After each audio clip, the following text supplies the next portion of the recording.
Okay, I gotta say that this film was one of those films you couldn't help but watch. A lot of people have been talking negatively about Ready Player One, and I actually watched it the other day, and I gotta say, it was an okay film. A lot of people have been, talking negatively about this film a lot, and I noticed, people were always saying, "Oh yeah, this film is so bad.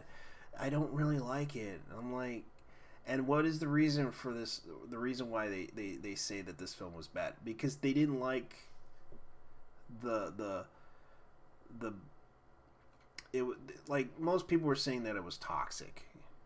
Like I really don't get why people would say this film was bad, but after I watched it, it brought a lot of memories to me back when I was a kid, back in the '80s, watching old movies like Back to the Future, um, um, The Labyrinth, and all this other stuff.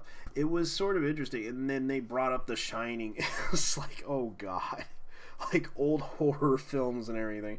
This film kind of surprised you in a way that the the fact that the main protagonist named Wade Watts, who basically discovered hidden Easter eggs in a virtual reality game called the Oasis, where the owner named James Holiday, who basically died, and and it was sort of like the plot line to Charlie and the Chocolate Factory plot line, where if you find these three hidden keys in this video game, you get to inherit my kingdom in his company. Basically, the guy who invented the Oasis, this virtual reality world, made a contest to where if you can find the three hidden Easter eggs in a video game that he created in the virtual world, you can become the owner of the business and the Oasis. And it was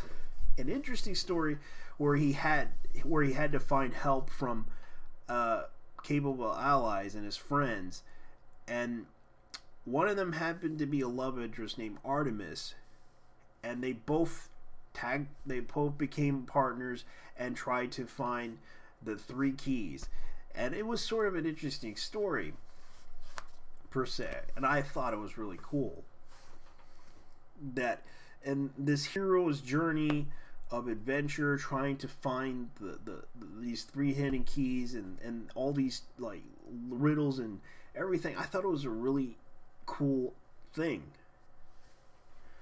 because it tries to explore this guy this the James Holiday's memories and everything.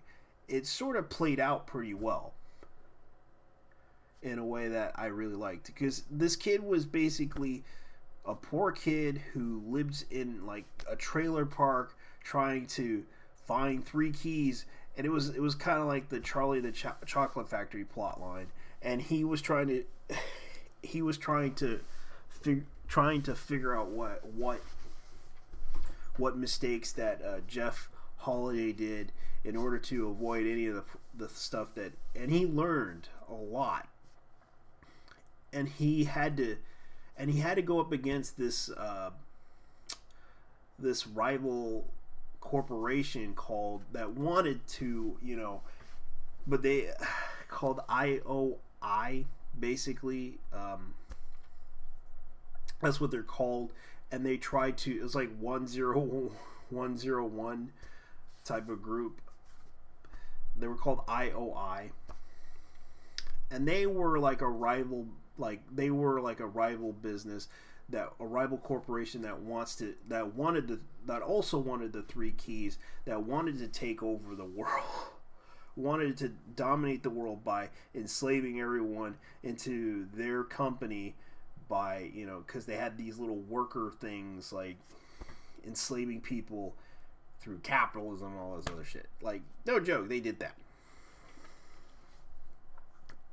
trying to put people in virtual reality debt in order to work for them.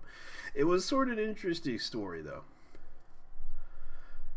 And Wade decided to go at it with his friends. With the help of his friends, online to find the three keys and to stop IOI from trying to take the keys.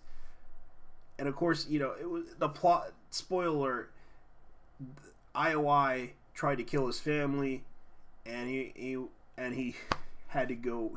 With the help of his friends, protected him. They went on a journey trying to find the three keys, and it was sort of an interesting story. I really liked the film because it actually it brought a lot of memories to my head, like the songs from the 80s, the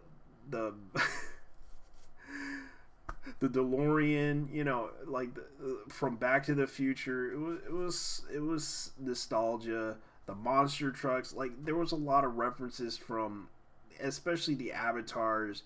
You'd be surprised what's in this film. Like, it wasn't just like 80s aesthetic. There was also modern stuff. Like you see one of the characters from from Overwatch in the game. There was some. I think there was some World of Warcraft characters in there, and there was also Teenage Mutant Turtles, Halo, like you name it. They pretty much allowed. And then of course, yeah, they I was surprised that they even had Mecha Godzilla in there, and also Iron Giant and Gundam. No joke. That's a spoiler right there too. They did that in the movie. It was an epic virtual reality story that I just couldn't help but laugh at and enjoy. Now, the fact that people have made negative, you know, making it about political issues and social issues, I just didn't care. I just wanted to enjoy this film, and I did. Regardless, because I thought this film was going to suck, but it turned out to be an alright film. And it also has a hidden message in that film that didn't try to lecture me or anything, but it did make sense. And I actually have to tell you this. It actually did make sense to me watching this film. Would I recommend this film? Yeah, go and watch it. It'll give you a lot of nostalgia, memories triggered back from the 80s. If you grew up in the 80s, I recommend you watch this film, and you won't believe what's in this film. By far, you would probably get your jaws dropping, laughing at the films, especially it'll bring back memories watching those films. Now, no joke, this is a film worth watching. I'm not going to lie to you guys. I'm telling you the truth. It's worth watching. You can't help but watch it. Even if you don't like this film, you'll be surprised by what's in it. Anyways, I gotta go. Thanks you for listening to me. Anyways, leave your comments down below and tell me what you think of this film. Be honest though, because I think this film is pretty good. And if you disagree with me, go ahead and leave your dislikes or comments down below, or your likes about it, and leave your comments down below. Anyways, thank you for watching. Bye bye.